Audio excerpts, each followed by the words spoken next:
Saudara pendengar Ria 897 FM, baru-baru ini pelbagai berita telah pun dikongsi di laman media sosial.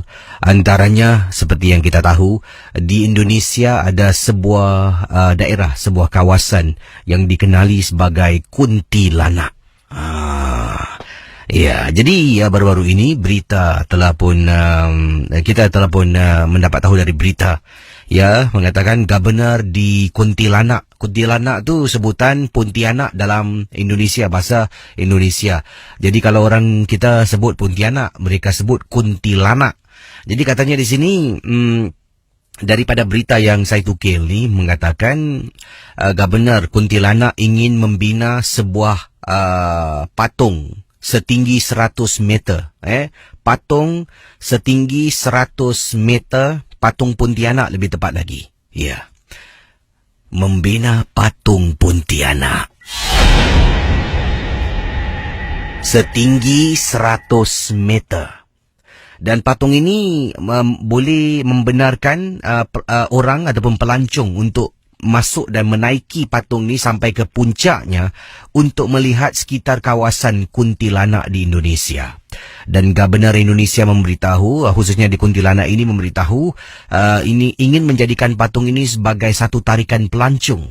Dengan adanya patung Kuntilanak ini, ya, beliau memberitahu ia akan membenarkan para penduduk tempatan di Kuntilanak untuk menjajah ataupun berniaga dekat kawasan patung itu, dan sekaligus akan menambah pendapatan apabila datangnya pelancong.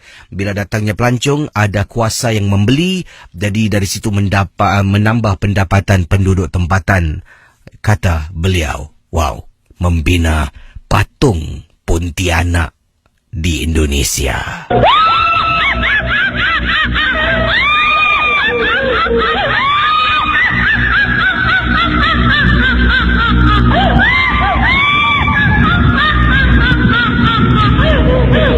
Baik, satu lagi berita itu di Indonesia, di Malaysia pula. Wow, di Malaysia ada sebuah kawasan tempat makan ni yang di mana dikatakan gerai hantu. Bertemahkan, ada tempat-tempat makan ni bertemahkan, ada sekarang ni banyaklah tempat makan, bertemahkan, mungkin seperti katakan apa tu dipanggil, saya lupa namanya, tapi tak apalah. Yang ini gerai hantu di Johor telah pun menarik ramai pengunjung. Jadi kalau anda nak makan, kedengaran dengan suara muzik yang menyeramkan, yang menakutkan. Tempat ini diadakan adalah di flat lama Bandar Baru Uda, Johor Bahru, yang telah pun berjaya menarik pelanggan, ramai pelanggan kunjung ke gerai-gerai mereka. Jadi tengah makan ni, sebenarnya ini diilhamkan daripada kisah-kisah hantu di flat berkenaan. Jadi di Bandar Baru Uda ni ada sebuah flat yang terbengkalai, dan flat ini seringkali dikaitkan dengan cerita hantu, kejadian hantu, penampakan hantu. Jadi pengusaha telah pun melahirkan idea ini dan merealisasikan idea 4 bulan selepas mendapat perhatian ramai, sehingga pengusaha tidak menang tangan selepas kisah mereka tersebar menerusi laman media sosial. Jadi bayangkan, ya, mereka akan lampu tu akan dipadamkan. Ini ada gimmick. Gimmicknya bermula selepas solat Isyak, dengan lampu kedai dipadamkan dan lagu-lagu menyeramkan dimainkan, disusuli dengan kemunculan hantu-hantu. Mereka yang berpakaian macam hantu lah, bergerak dari meja ke meja, bertemu pelanggan, boleh bergambar. Tapi ingat, jangan salah petik gambar. Pengurus iaitu Nur Rafiq, berusia 30 tahun. Bagus, muda-muda pandai berbisnes. Berkata bermodalkan pengalaman dalam bidang catering selama 5 tahun, beliau memberanikan diri membuka perniagaan itu. Jadi bermula dari 4 gerai, sekarang dah ada 14 gerai. Kerana hantu punya pasal. Hantu telah pun menarik, saudara. Ramai untuk datang. Yalah, setakat ni thrill. Manusia ni suka dan gemar menakut-nakutkan diri. Betul, kalau tak percaya, kenapa orang naik roller coaster? Seram, takut, thrill. Sebab itulah.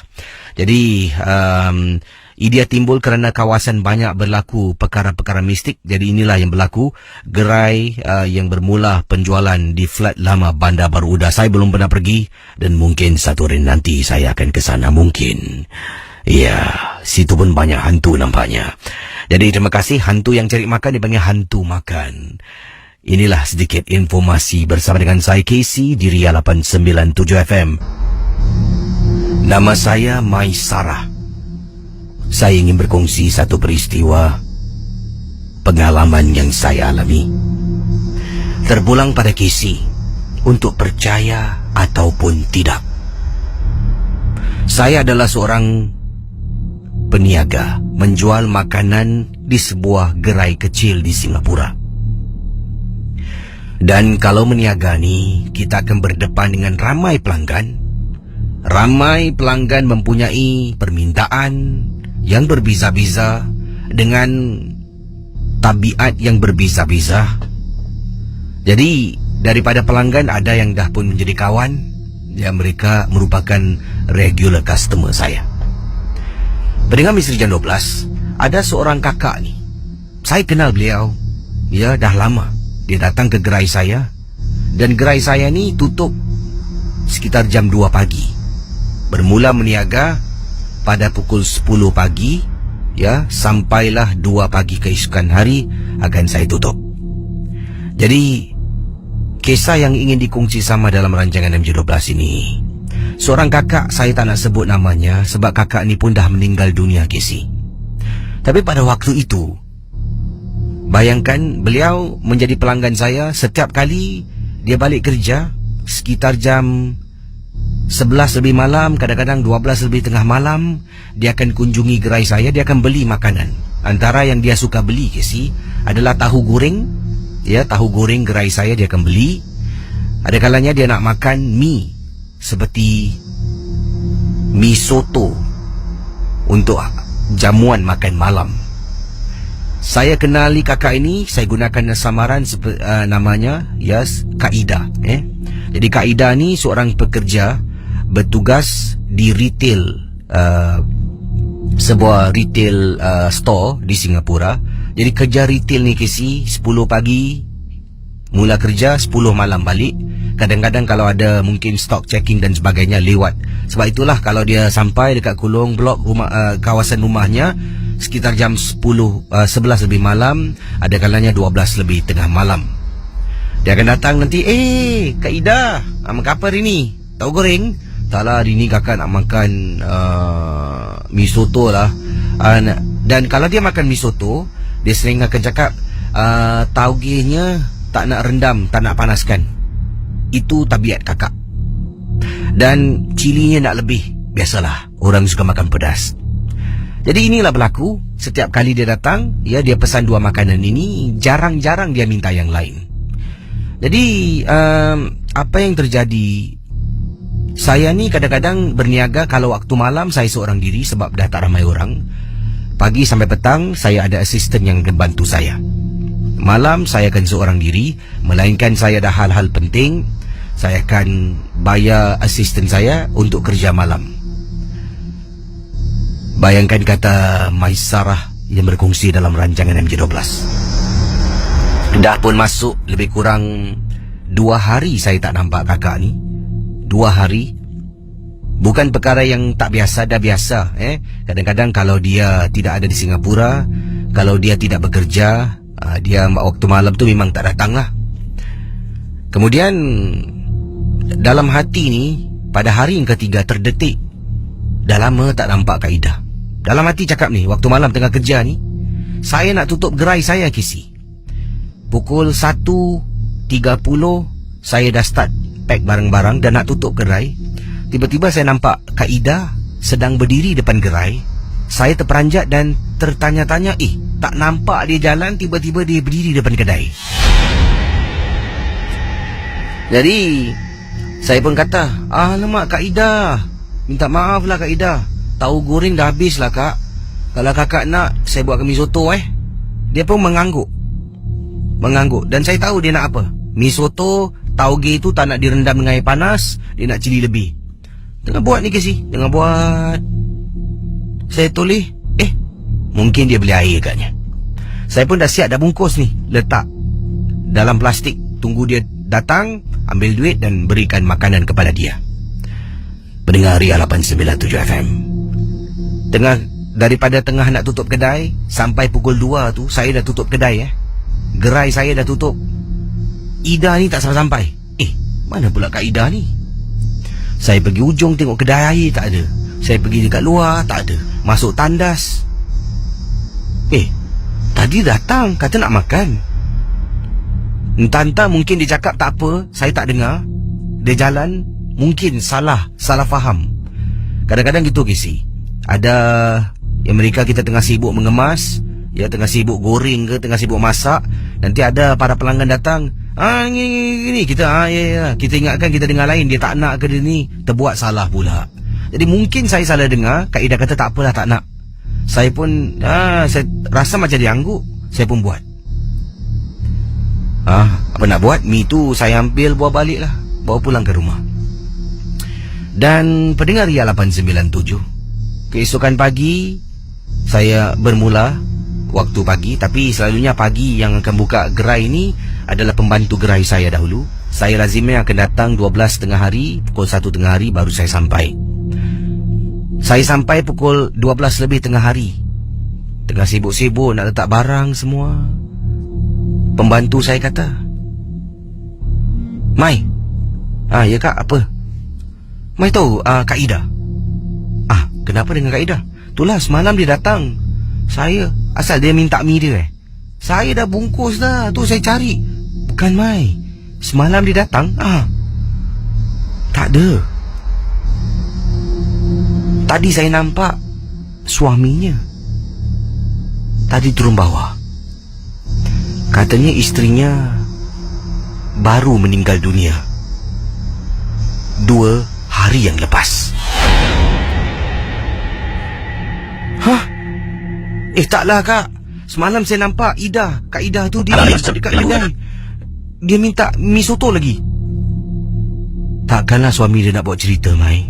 Suami dia datang tadi, beritahu isteri dia dah meninggal. Dia cari Mai, tapi kakak cakap Mai belum sampai. Inna lillahi wa inna ilaihi raji'un. Kak, patut semalam saya dah siapkan mi. Macam nak rak saya cari kak. Keluar, masuk tandas, pergi dekat kedai air, tak ada. Mungkin agaknya roh dia tak. Entahlah kak. Ya Allah kak, suami dia cakap apa? Kenapa? Isteri dia terkena serangan jantung. Ya Allah kak, sedih saya dengar kak. Yang ini gangguan pocong. Jarang dapat kisah pocong. Selalunya yang dikongsi sama makhluk halus seperti kakak cantik, rambut panjang, baju putih. Ni pun baju putih juga, tapi baju kafan. Pendengar Ria 897, kejadian yang diceritakan ini dalam Misteri Jam 12 berlaku kurang-kurang beberapa tahun yang lalu. Kalau tak silap saya, biasa tengok kiriman. Kisah ini diceritakan berlaku hampir 4 tahun yang lalu. Pengalaman yang tak dapat dilupakan. Katanya pada waktu itu anjing jiran sebelah saya setiap malam kadang-kadang akan menyalak Casey. Ada kalanya mengganggu ketenteraman kita yang sedang tidur.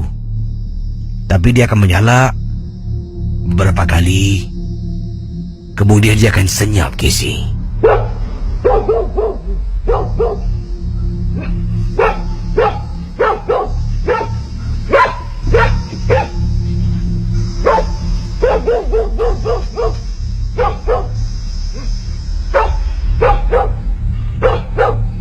Jadi katanya ada kalanya waktu malam dia sedang duduk dekat ruang tamu menonton TV, kedengaran anjing jiran sebelah tak henti-henti menyalak. mengganggu ketenteraman pada waktu malam. Tapi saya ni bukan jenis jiran yang suka komplain. Biarlah, nanti disenyap. Sampaikan pada satu hari, apa yang berlaku membuat saya amat takut sangat-sangat.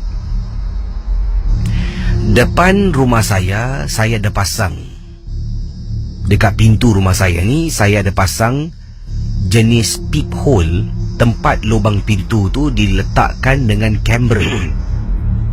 Ini bila orang datang, orang diri depan rumah, orang lalu depan pintu, kamera tu akan petik gambar dan juga akan rakamkan video. Pada satu hari ini, saya sebenarnya sejak saya beli kamera tu, saya tak pernah pun, saya tidak pernah sekali pun keluarkan memory card daripada peephole kamera yang saya beli tu untuk masuk dalam komputer untuk tengok gambar-gambar video yang diambil. Tidak pernah. Jadi pada satu hari, setelah kejadian anjing ni bising pada waktu malam, saya ambil memory card tu dengan niat mungkin nak tengoklah apakah yang dirakamkan kamera ni, ya, video. Apabila saya cuba tengok gambar-gambar video-video yang ada, saya terperanjat pada video yang saya lihat beberapa hari ketika anjing ni bising pada waktu malam. Antaranya, dalam video tu dapat lihat ada macam imbasan benda putih bergerak. Dia macam kalau kita ambil gambar menggunakan kamera KC, kita petik, kalau waktu malam tu kita subjek tu tidak berdiri dengan betul, bergerak, kamera tu petik, nampak macam blurry image. Kalau orang tu pakai baju merah, nampak macam benda siluet warna merah. Begitulah dengan kamera gambar yang dipetik pada waktu malam di hadapan pintu rumah saya, nampak macam kelibat warna putih yang dirakamkan. Jadi saya sebenarnya tidak on camera mode, video mode. Video mode bagi kamera ni saya matikan sebab ia akan memakan lebih banyak memory space, dan juga cycle untuk dia replace lebih cepat. Jadi kamera ni hanya boleh menerima memory card paling besar 32 gig. Kalau saya on, kata beliau, video mode. Video mode ni dia akan rakam selama lebih kurang 3 minit. Kemudian dia akan rakam lagi 3 minit. Jadi sampai penuh memory card tu, video tu akan replace video yang pertama. Misal kata dia dah record 30 video, 30 video, jadi dah tak ada space lagi. Video yang seterusnya nak record, dia padam video nombor 1. Begitulah cara kamera video ni, peephole kamera ni berfungsi. Sebab itu saya tidak hidupkan video, hanya gambar. Orang lalu dia petik gambar, orang berdiri depan pintu dia petik gambar orang depan pintu. Jadi bila saya tengok balik image-image beberapa hari kemudian, sama KC. Bila tengok time, waktu anjing tu menyalak, kalau boleh saya ingat, dengan waktu benda putih ni lalu depan pintu rumah, ya, imbasan kelibat putih lalu, sedikit sebanyak tak lari KC. Sedikit sebanyak tak lari. Jadi pendengar Ria 897, apa yang terjadi, saya pun pergi pada kamera tu. Kata Irwan, ya, Irwan menceritakan kisah ini. Dia pergi dekat kamera, ada setting. Setting tu kita boleh set. Kalau malam tu kita boleh letak night mode. Jadi night mode ni gambar tu lebih terang. Tapi bila gambar tu terang, benda tu bergerak sedikit, dia akan jadi blur. Tapi terang. Saya off night mode. Jadi bila night mode dia off, dia petik gambar, gambar tu gelap, tapi tetap nampak susuk tubuh orang depan pintu. Jadi saya off. Dan anjing sekali lagi kedengaran buat bising, anjing jiran sebelah. Malam tu nak tengok takut. Keesokan hari saya keluarkan memory card, masuk dalam komputer. Walaupun gelap KC, memang gelap, tak nampak sangat. Tapi kali ini bentuknya lebih jelas, bukan blur. Kelihatan seperti ada makhluk yang berbungkus macam pocong lalu depan pintu rumah saya. Saya menggunakan laptop ataupun komputer riba untuk melihat gambar. Tutup laptop, tolak laptop tepi, terus meremang bulu rumah Casey. Dan pada waktu itu, setiap malam bila anjing tu buat bising, saya tahu ada sesuatu yang lalu dan anjing tu dapat rasakan benda tu yang ada di luar rumah. Seram, Casey. Memang menyeramkan. Terima kasih dan selamat tengah malam. Baik, kisah seterusnya ini ingin saya kongsi dengan anda. Seorang pendengar dari seberang tambak berkongsi, beliau pernah termasuk kawasan perkampungan bunian, katanya. Entah benar ataupun tidak, tapi katanya, saya pernah sesat dan masuk perkampungan bunian.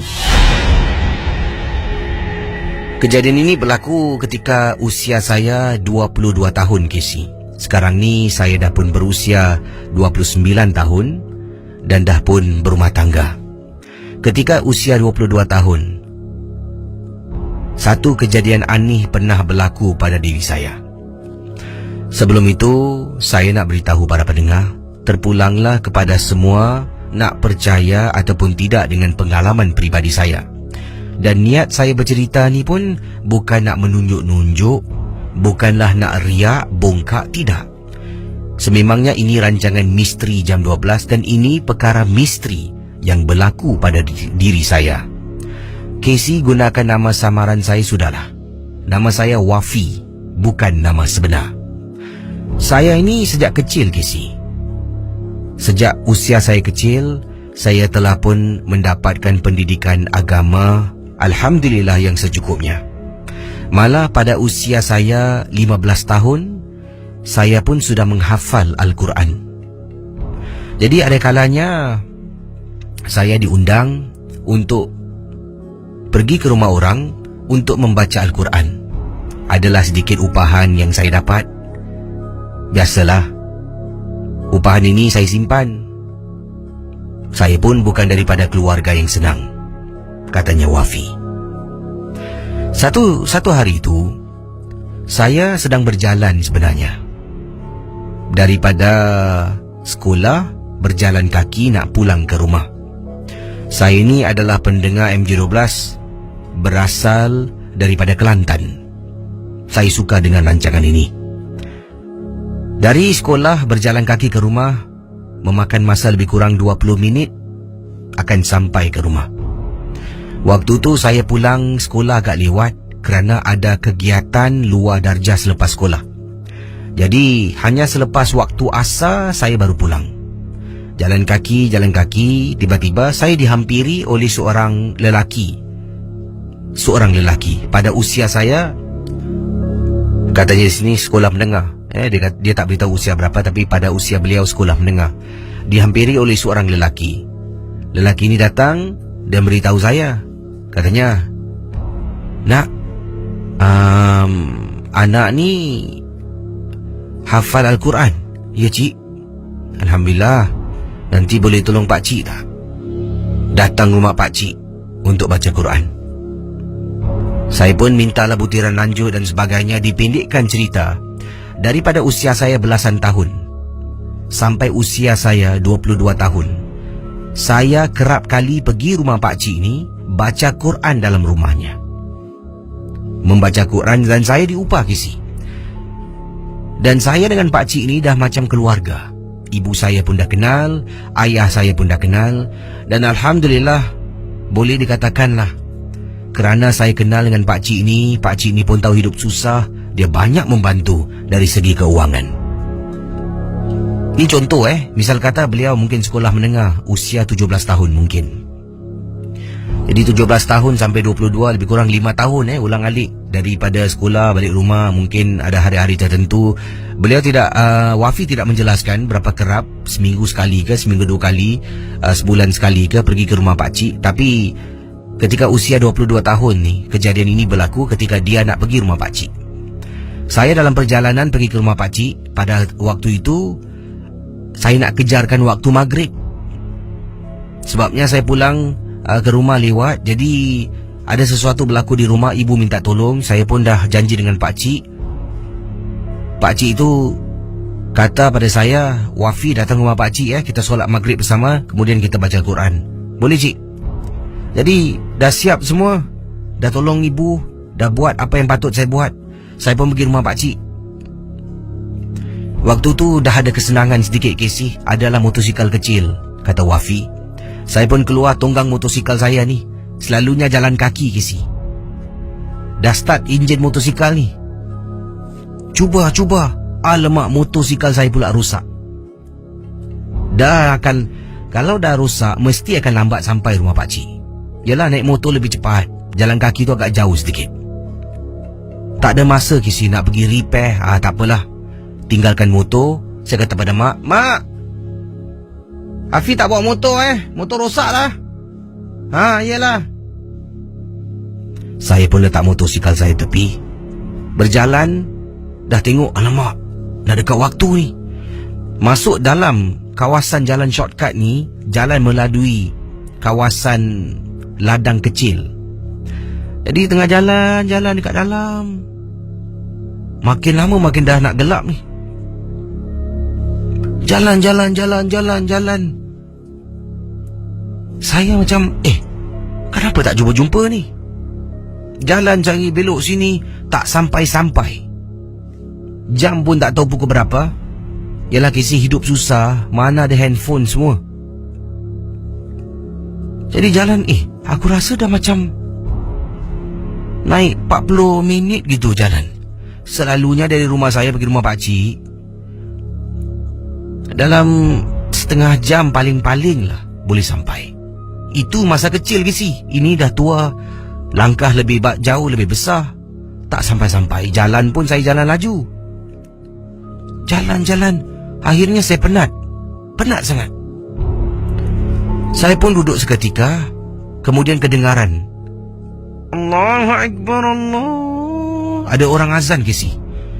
Astaghfirullahalazim, dah masuk maghrib, aku belum sampai. Ya Allah, kesian pakcik tunggu aku. Jadi bila dengar azan, nampak dekat ujung tu surau. Tak apalah Casey, waktu azan maghrib ni pendek. Kalau saya jalan juga nak cari jalan keluar, mesti akan terlepas maghrib. Saya pun pergi dekat surau tu. Pergi dekat surau, saya mula solat berjemaah dengan orang-orang yang dekat surau. Hati ni tak tertanya ini orang dari kampung mana ke, surau ni dekat mana, tak ada. Tahu maghrib, masuk, ambil wuduk, saya pun solat berjemaah beramai-ramai. Setelah solat, katanya, Pak Imam, jemaah semua, alhamdulillah, terima kasih pada yang ada solat. Ya, sekarang ni kita nak tunggu waktu isyak. Apa kata kalau sama-sama kita membaca Al-Quran beramai-ramai? Okey, duduk Casey. Saya pun tak apalah, duduk kejap lah, tunggu isyak pun sekejap. Duduk baca ramai-ramai, baca. Kemudian saya tak pegang Quran, saya baca. Ada yang pegang Quran, ada juga yang tidak memegang, mungkin menghafal seperti saya. Baca, saya hayal Casey baca Quran. Baca dan baca. Kemudian saya perasan, aku ni macam dah banyak kali dan baca sampai habis 30 juz. Macam rasanya macam dah berkali-kali baca Casey. Tapi masih ada tempat yang sama, dalam surau yang sama, seolah-olah sedang menantikan waktu isyak yang tak sampai-sampai. Sampaikan saya berdiri seketika, saya keluar daripada surau. Keluar dari surau, kemudian saya dengar orang panggil, Afi! Ada orang cari saya Casey. Wafi memberitahu. Saya pejam mata, saya istighfar, membaca ayat kursi dan niat, ya Allah, ya Tuhanku, kalau ini bukan tempatku, kembalilah aku ke tempat asal. Saya buka mata, surau yang ada dekat belakang saya hilang, Casey. Saya sebenarnya dah semalaman duduk dalam hutan. Semalaman orang cari saya, dan hanya pada waktu subuh, sebelum azan subuh berkumandang, saya dengar mereka memanggil saya. Saya keluar mengikut suara dan mereka berjumpa saya. Itu pengalaman yang tak dapat saya lupakan ketika usia 22 tahun. Saya tidak pasti sebenarnya kenapa dan bagaimana agaknya boleh saya sesat sampai mungkin termasuk perkampungan orang Bunian. Baik, kisah berikut ini ingin saya bacakan datang daripada seberang tambak juga. Yang ini dari Malaysia, khususnya di kisah berlaku di Johor. Kiriman yang saya terima ini tentang kejadian di asrama, di sebuah asrama di Johor. Ini merupakan asrama yang menetapkan pelajar-pelajar sebuah sekolah agama di Johor.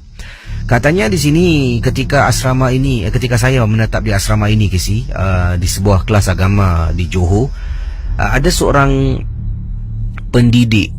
Dia ni kalau kejutkan para pelajar asrama ini untuk bangun pagi untuk siapkan diri solat subuh. Seringkali dia akan pergi dari hujung koridor tu. Dekat situ dia akan gunakan kayu. Dia ada jenis kayu yang dia pegang tu. Kayu tu dia akan ketuk satu tiang besi. Tiang besi ni dia ada connection, masuk ke dalam kawasan-kawasan bilik-bilik tidur kami. Sebabnya dalam bilik tidur kami ni ada pipe untuk kita cuci tangan. Itu saja, kalau nak mandi tandasnya dekat luar. Jadi dia akan ketuk. Tang, bila dia ketuk tiang tu, tiang pipe air tu, bunyinya akan masuk ke dalam setiap bilik yang ada. Jadi itulah alarm clock yang dia buat. Setiap kali, misal kata kalau solat subuh beramai-ramai pada pukul 5.30, dia pukul 4.30, selalunya sejam sebelum tu dia akan naik tong tong tong tong tong tong tong alarm clock untuk kejut orang. Yalah, kalau nak pergi satu-satu bilik, bila nak habis penat, dia ketuk tong tong, pelajar-pelajar akan bangun. Dia ketuk, pelajar akan bangun. Selagi dia tak nampak seorang pelajar keluar daripada bilik untuk pergi ke tandas, lagi tu dia tak akan berhenti ketuk. Dia nampak seorang pelajar keluar, dia akan beredar pergi. Jadi pendengar Ria 897 FM, itu sesuatu yang dia buat, yang officer lain tak buat. Kalau ada pegawai yang lain bekerja, pegawai yang lain kalau bekerja, langsung dia tak ada naik atas ketuk-ketuk suruh bangun, tak ada. Masing-masing lah. Jadi pegawai yang lain tu tahu kalau waktu subuh 5.30, semua yang orang pelajar-pelajar ni dah bersiap sedia turun bawah. Nama yang tak ada sign dekat dalam buku tu akan kena denda. Itu aja. Senang. Tapi kerja dia tambah sedikit, dia ketuk, kasi orang bangun. Dipendekkan cerita, orang katanya ni pendidik, saya ingin disampaikan oleh kisah dalam MJ12 ni, katanya dah meninggal dunia kerana sakit tua. Dia pun waktu teman kita, pelajar kita ni berada di sekolah, asrama sekolah pendidikan agama ni, dalam keadaan dah pun tua lah. Jadi bila dengar khabar dia uzur, cuti sakit, kemudian dah tak lagi kerja, ramai juga yang rindukan beliau. Sampaikan dia pun mengembuskan nafas terakhir, para pelajar telah pun diberi peluang untuk menziarahi arwah. Setelah arwah meninggal dunia, Kisi, kadang-kadang waktu subuh kita masih akan dengar bunyi orang ketuk tong tong tong tong tong. Pada mulanya kita semua ingatkan mungkin ada pelajar, kawan-kawan kita yang cuba nak menakut-nakutkan, mungkin nak menakut-nakutkan kita. Setelah pegawai sendiri, pegawai yang lain selidik dan bertanya pada yang lain, siapa yang setiap pagi ketuk-ketuk, jangan buat lagi. Tidak ada orang mengaku, mungkin mereka takut. Tapi Mula menjadi percakapan orang apabila dengar-dengar cerita. Saya tak pasti, kata beliau, saya tidak periksa, tetapi dengar dari mulut ke mulut ke mulut, ada beberapa pegawai pendidikan mengatakan bila bunyi itu kedengaran, dia lari naik atas untuk tengok. Dekat atas memang tak ada orang. Bayangkan pendengar ya, katanya arwah dah meninggal dunia, tetapi perbuatan legasi beliau yang mengejutkan para pelajar untuk bangun subuh masih lagi ada. Seram Casey. Kadang-kadang rasa seram, tetapi rasa juga terharu. Arwah telah pun membuat sesuatu yang baik. Semoga roh arwah dicucuri rahmat. Baik saudara, pengalaman Amalina berlaku ketika dia bertugas pada waktu malam. Dan lazimnya kita kalau bekerja sebagai parking attendant ni, ada kalanya kita bekerja seorang, ada kalanya kita berkumpulan. Dan kadang-kadang kalau kerja seorang ni lah yang tak sedap. Kita akan pergi dari satu tempat ke tempat yang lain.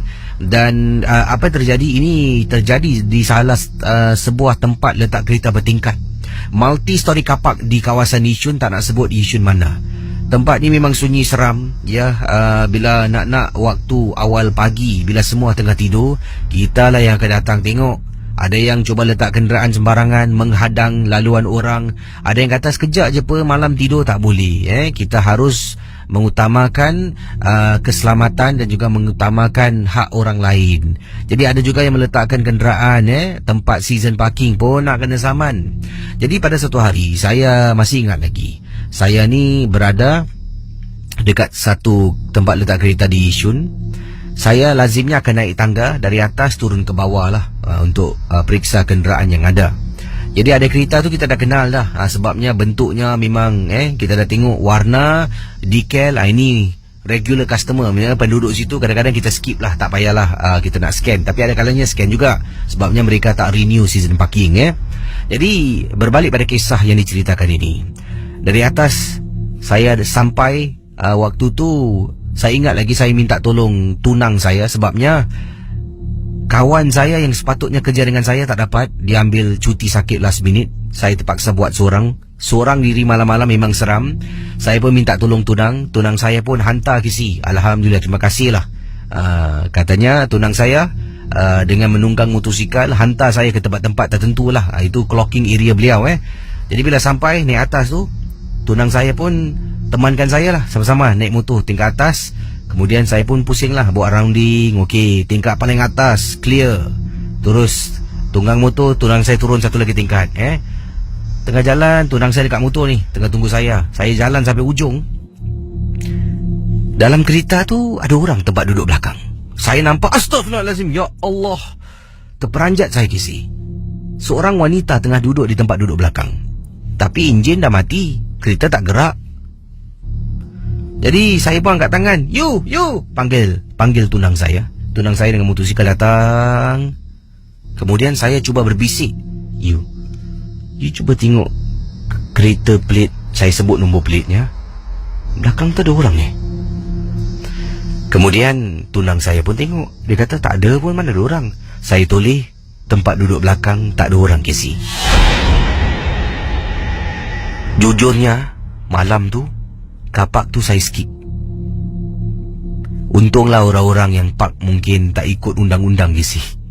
Saya tu naik motor tunang saya turun bawah, pergi ke tempat lain, dan saya teruskan tugasan saya seperti biasa. Itulah pengalaman, mohon maaf yang singkat dan ringkas, tetapi ini yang benar-benar berlaku pada saya. Terima kasih dan selamat tengah malam kisi.